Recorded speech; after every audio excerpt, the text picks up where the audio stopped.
नमस्कार दोस्तों, स्वागत है आपका केटी वॉइस स्टोरीज चैनल में। हमारी आज की कहानी है माता पिता की औकात। फोन की घंटी सुनकर गीता जी अपने रसोई के काम छोड़कर कमरे में आई तो देखा उनके पति कमरे में नहीं है। कुर्सी पर रखा हुआ मोबाइल बज रहा है। उनको स्मार्टफोन उठाना भी नहीं आता है कि किस तरह से फोन को उठाकर बात की जाती है। जैसे तैसे फोन उठाकर वह बात करने की कोशिश करती हैं, लेकिन यह क्या, उन्होंने तो फोन उठाने की जगह काट ही दिया। दूसरी तरफ फोन पर उनका बेटा झल्ला जाता है। लगता है आज भी माँ ने ही फोन उठा लिया है। इतनी बूढ़ी हो गई है, लेकिन फिर भी फोन उठाना नहीं आता है कि कैसे फोन उठाया जाता है। वह दोबारा से कोशिश करता है। दोबारा में गीता जी गलती से फोन उठा लेती है।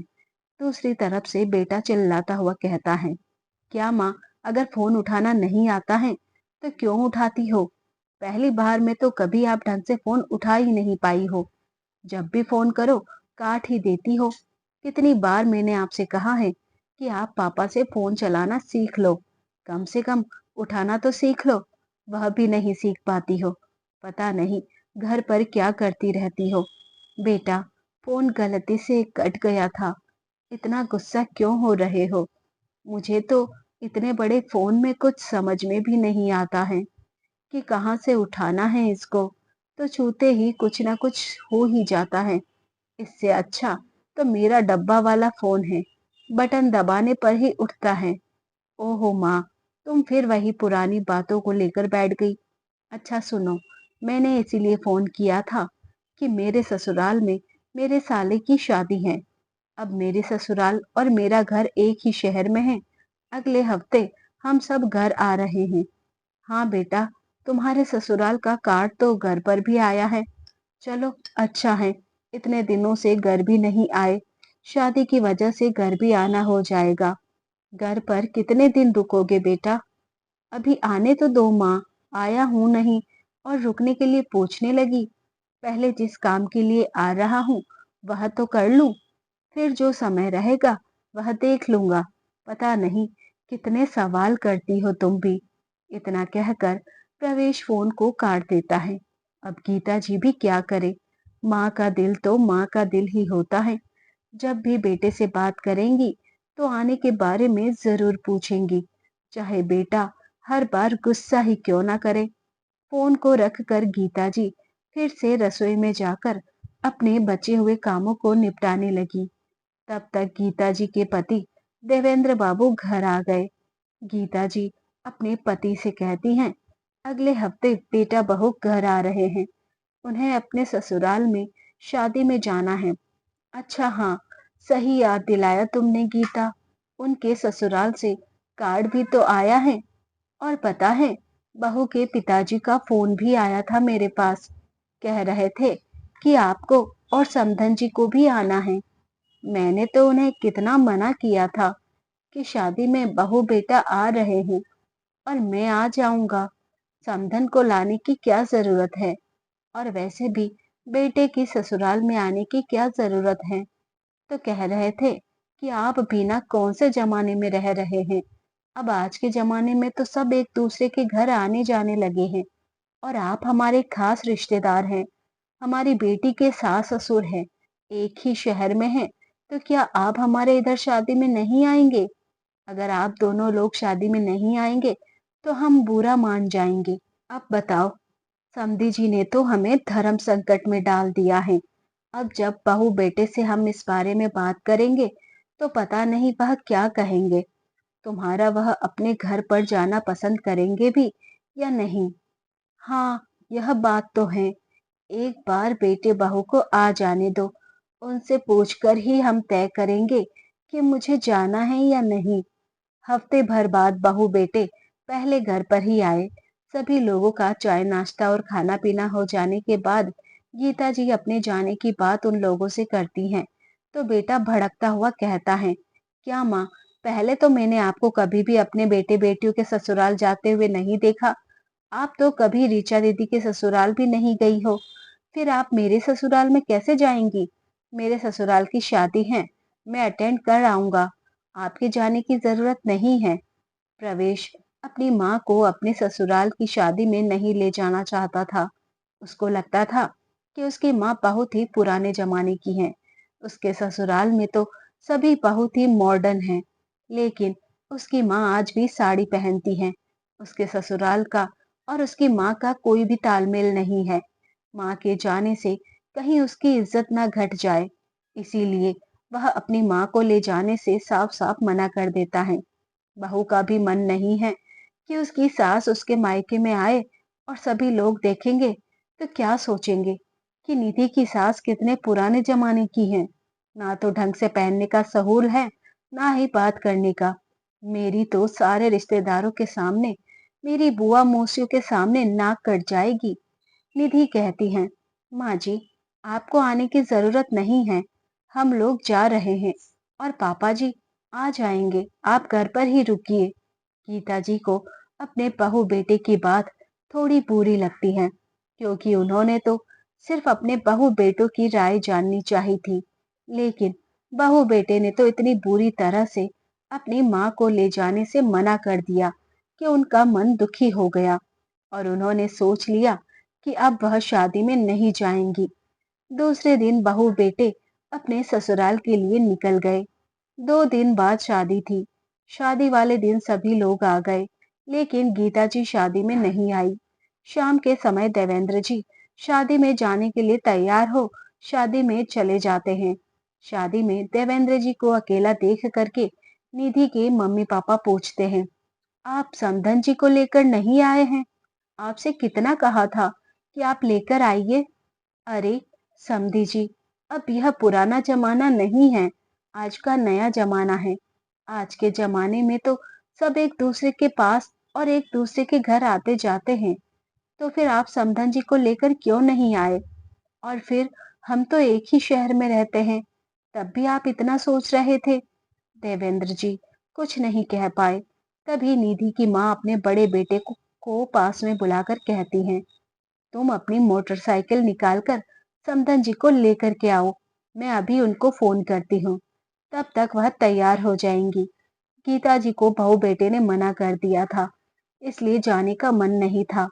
हालांकि उनका आने का मन नहीं था, लेकिन जब घर पर बहू का भाई लेने के लिए आ गया तो वह उसे मना भी नहीं कर पाई।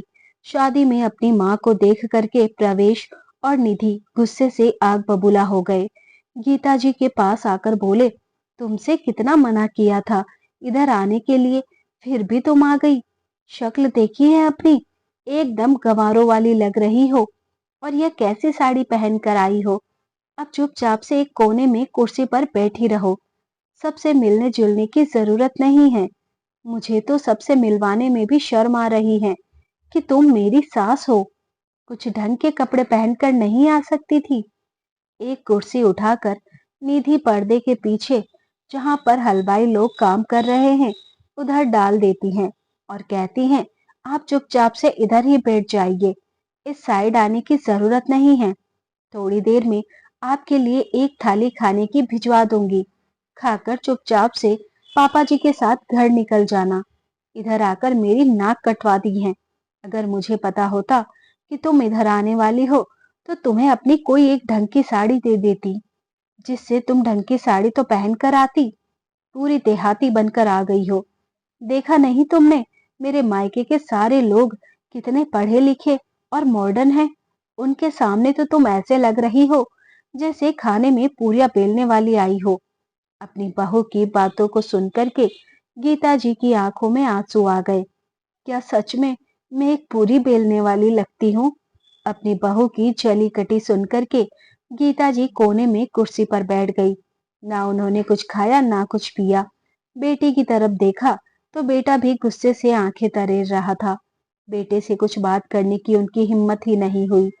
देवेंद्र जी बाकी लोगों के साथ बातचीत में व्यस्त थे। बहुत समय तक जब उनकी पत्नी दिखाई नहीं देती है तो वह चारों तरफ निगाहें करके देखते हैं कि उनकी पत्नी कहाँ पर है। बहू तो सभी लोगों के साथ बैठकर बातें करने में लगी हुई है, लेकिन उनकी पत्नी कोने में बैठी है, जहां पर कोई भी नहीं है। वहां पर हलवाई लोग खाना बना रहे हैं। खाने का सारा सामान रखा हुआ है। पास की कुर्सी में खाने की लगी हुई एक थाली रखी है, जिसमें से एक कोर भी नहीं खाया गया।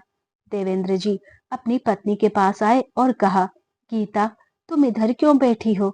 सभी लोग बाहर हैं, बहू बेटे बाहर डांस कर रहे हैं और तुम इधर कोने में आकर बैठ गई हो। चलो बाहर आओ। गीता जी अपना हाथ झटकते हुए कहती हैं, नहीं, मैं बाहर नहीं आऊंगी। बेटे बहू मुझे इधर बिठा कर गए हैं और खाना देकर भी गए हैं।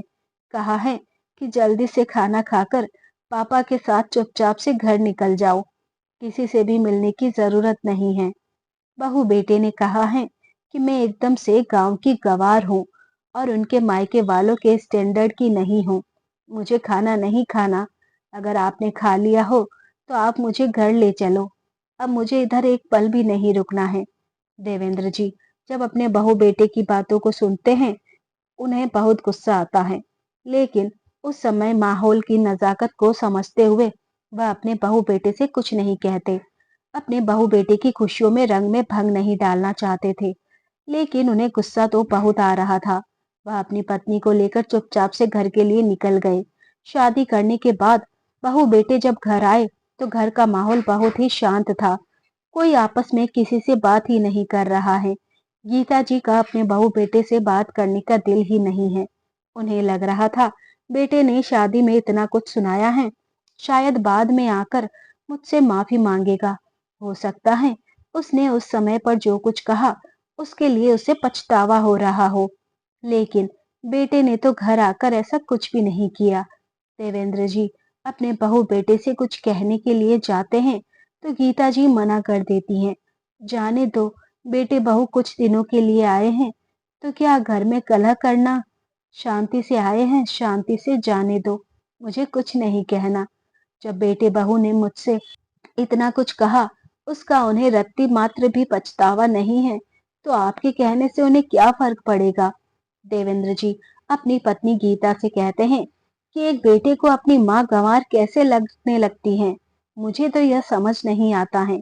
जिस माँ ने पैदा किया, पाल पोस कर बड़ा किया, उस माँ से उसे शर्म आने लगती है। बीवी को चार लोगों में जाकर मिलवाता है, लेकिन माँ को कोने में बिठा देता है क्योंकि माँ को मिलवाने में उसे शर्म आ रही है। क्यों, क्या कमी है माँ में? मुझे तो आज के लोगों की मानसिकता पर शर्म आती है, जो अपने माँ बाप को माँ बाप कहने में भी संकोच करते हैं। अब आप ज्यादा गुस्सा करके अपना बीपी मत बढ़ाओ। और तुम्हें गांव में सरपंची बुलाने आए थे, कुछ काम है, उधर चले जाओ। किसी तरह से बहाना करके गीता जी अपने पति को घर से बाहर भेज देती हैं, जिससे उनके बेटे के साथ आमना सामना ना हो और बेटा हंसी खुशी वापस चला जाए। शाम को जब सब लोग खाना खा रहे हैं, तभी प्रवेश कहता है, पापा, मैंने अपने ऑफिस की छुट्टी 4 दिन और बढ़ा ली है, क्योंकि निधि कह रही थी कि हर्ष का मुंडन करवाना है। वह पूरा 1 साल का होने वाला है, तो हम अपने कुल देवी के मंदिर में हर्ष का मुंडन करवाएंगे और साथ ही घर पर एक बहुत बड़ा फंक्शन रखेंगे। इसके लिए मैंने एक गेस्ट हाउस भी बुक कर दिया है। सभी लोगों को बुला रहे हैं और धूमधाम से हर्ष का पहला जन्मदिन भी उधर ही मनाएंगे। देवेंद्र जी गीता जी अपने बहू बेटे की बातों में हाँ मिला देते हैं, कुछ नहीं कहते हैं। ठीक है बेटा, तुम्हें जैसा लगता है वैसा करो। बेटे का मुंडन हो जाने के बाद प्रवेश उसके जन्मदिन के लिए एक बहुत बड़ा हॉल बुक करता है, जिसमें बहुत बड़ा फंक्शन रखता है। अपने सारे रिश्तेदारों को बुलाता है, आस पड़ोस के लोगों को भी बुलाता है। निधि अपनी एक साड़ी ला करके गीता जी को देती हुई कहती है, माँ जी, आज हर्ष का जन्मदिन है। मैं नहीं चाहती कि आप अपनी कोई फेटीचट सी साड़ी पहन करके जन्मदिन में आए और मुझे आपको अपनी सास कहने में भी शर्म आए। इसीलिए मैं अपनी एक महंगी सी साड़ी लाई हूँ। इसको पहन करके आप पार्टी में आना, तो कम से कम थोड़ा बहुत तो अच्छी लगोगी। नहीं तो किसी से मिलवाने में भी मुझे शर्म आएगी। पता नहीं कैसे कपड़े खरीदती हैं, कैसी पसंद है आपकी। पार्टी वाले दिन सभी लोग हॉल में पहुंच गए। निधि के मम्मी पापा, मायके से भी सभी लोग आ गए थे, लेकिन देवेंद्र जी और गीता जी कहीं भी दिखाई नहीं दे रहे हैं। प्रवेश अपने पिता को फोन मिलाता है और कहता है, पापा, आप अभी तक नहीं आए हो? माँ को लेकर के पार्टी में आ जाइए, केक काटने का समय हो गया है। क्योंकि उसे पता है अगर मम्मी पापा पार्टी में नहीं आए तो निधि के मम्मी पापा 4 बार पूछेंगे कि वह क्यों नहीं आए और वह क्या जवाब देगा। इसीलिए बस और 4 लोगों को जवाब ना देना पड़े, वह अपने पिता पर जोर डालते हुए कहता है, आप जल्दी से माँ को लेकर आ जाइए। दूसरी तरफ से देवेंद्र जी अपने बेटे को जवाब देते हुए कहते हैं, बेटा, मैं तुम्हारी पार्टी में नहीं आ सकता हूँ, क्योंकि मेरी और तुम्हारी माँ की औकात नहीं है तुम्हारी पार्टी में आने की। और तो और तुम्हारी पत्नी को, तुम्हारी माँ को किसी से मिलवाने में भी शर्म आती है, और यही हाल कुछ तुम्हारा भी है। मैं इसीलिए हम पार्टी में नहीं आएंगे। वह पार्टी तुम्हारे जैसे मॉडर्न लोगों की है, तो तुम उन्हीं लोगों के साथ जन्मदिन मना लो। मेरा आशीर्वाद मेरे पोते के साथ है और हमेशा रहेगा। जब देवेंद्र जी और गीता जी अपने पोते के जन्मदिन की पार्टी में नहीं जाते हैं, तो पार्टी में मौजूद सभी लोग निधि और प्रवेश से सवाल करते हैं कि तुम्हारे सास ससुर क्यों नहीं आ रहे हैं। आखिर ऐसी क्या बात है जो अपने पोते के जन्मदिन पर नहीं आ रहे हैं? जरूर कुछ ना कुछ बात है, इसीलिए नहीं आ रहे हैं। उधर मौजूद लोग तरह तरह की बातें करने लगते हैं। निधि के माता पिता भी आकर निधि को डांट लगाते हुए कहते हैं, जरूर तुमने अपनी सास से कुछ कहा होगा, तभी वह नहीं आए हैं। वरना ऐसा हो सकता है कि अपने पोते का पहला जन्मदिन हो और वह दोनों लोग ना आए। मैं उनको बहुत अच्छे से जानता हूँ। तुम लोग तो इधर नहीं रहते हो, हमारा तो उनसे मिलना जुलना होता रहता है। स्वभाव के बहुत ही अच्छे और सज्जन हैं। जरूर उनके दिल को बहुत ठेस लगी है, जिसकी वजह से वह लोग नहीं आ रहे हैं। अगर तुम्हारे माता पिता नहीं आएंगे, तो मैं भी इस पार्टी में वापस जा रहा हूँ। या तो तुम उनको लेकर आओ, नहीं तो हम लोग भी चले जाएंगे। आखिरकार बहू बेटे को अपने सास ससुर को लेने घर पर जाना पड़ता है। जैसे तैसे मनाकर अपने माता पिता को पार्टी में लाने के लिए तैयार हो तो कर लेते हैं। लेकिन गीता जी कहती हैं, बहू, मैं तुम्हारी दी हुई साड़ी नहीं पहनूंगी। मेरे पास जो साड़ियां हैं उन्हीं में से पहनूंगी। अगर तुम्हें पसंद हो तो बताओ, मैं तो ऐसी ही पहनती हूँ। अगर तुम्हें पसंद ना आए तो मैं नहीं जाऊंगी। निधि कहती है, ठीक है, आपको जैसे चलना है चल वैसे चलो। जन्मदिन का सारा कार्यक्रम ठीक तरह से संपन्न हो जाने के बाद गीता जी अपने छोटे से पर्स में एक डिब्बी निकालते हैं और उसमें से चमचमाती हुई सोने की एक चेन निकालकर अपने पोते को पहनाती हैं, जिसको देख कर के बेटे बहू की आंखें फटी की फटी रह जाती हैं कि मैंने तो अपने माता पिता का इतना अपमान किया था, लेकिन फिर भी उन्होंने मेरे बेटे के लिए इतना महंगा गिफ्ट दिया है। सोने की चेन बनवाई है। पास में खड़े हुए निधि के पिताजी कहते हैं, देखा निधि, पूरी पार्टी में सबसे महंगा गिफ्ट तुम्हारे सास ससुर ने ही दिया है तुम्हारे बेटे को। तो आज तो तुम्हें उनकी औकात पता ही चल गई होगी कि उनकी औकात क्या है। तुम्हारी पार्टी में इतने बड़े बड़े लोग आए हैं, लेकिन किसी ने भी इतना बड़ा गिफ्ट नहीं दिया है तुम्हारे बेटे को। किसी के पहनावे से और उसके रहन सहन से उसकी औकात को परखना अच्छी बात नहीं है। पास में खड़े हुए देवेंद्र जी कहते हैं, समधी जी, एकदम सही बात कह रहे हो आप। माता पिता अपने बच्चों के लिए पूरी अपनी जी जान लगाकर अच्छा करने की कोशिश करते हैं। अपने बच्चों को महंगी से महंगी चीज दिलाते हैं, खुद सस्ता पहन लेंगे, लेकिन बच्चों की ख्वाहिशों के साथ कभी समझौता नहीं करते हैं। उनके खाने पीने, पढ़ने लिखने और पहनने ओढ़ने से लेकर किसी चीज में कमी नहीं रखते हैं। लेकिन कमाल की बात है, वही बच्चे बड़े होकर के अपने माता पिता को कम आंकने लगते हैं। अरे, जिसकी वजह से आज वह बाबूजी बने घूम रहे हैं, उन्हीं को ही उनकी औकात दिखाने की कोशिश करते हैं, जबकि वह यह भूल जाते हैं कि यह सब उनकी ही वजह से है। आज देवेंद्र जी को मौका मिल गया था अपने बेटे बहू को सुनाने का, इसीलिए उन्होंने भरी सभा में अपने बेटे बहू को इस तरह से सुनाया कि बेटे बहू खड़े खड़े शर्मिंदा हो गए। उन्हें अपनी गलती का एहसास हो गया कि सच में आज मैं जिस पोजीशन पर हूँ, अगर मेरे माता पिता मुझे ना पढ़ाते तो मैं भी गांव में गोबर डाल रहा होता। लेकिन पढ़ लिख कर शहर में जाकर नौकरी क्या करने लगा कि अपने माता पिता ही मुझे गांव के गंवार लगने लगे। उनका रहन सहन मुझे खराब लगने लगा, जबकि बचपन में तो मैं उनके साथ इसी तरह इसी रहन सहन में रहा हूँ। ऐसे में ही अपना बचपन बिताया है। और फिर बेटा बहू यह क्यों भूल जाते हैं कि आज जो व्यवहार वो मेरे साथ कर रहे हैं, कल उनके बच्चे भी उनके साथ वैसा ही व्यवहार करेंगे। प्रवेश अपनी माँ के पास आकर के माफी मांगता है और कहता है, माँ, मुझसे गलती हो गई है।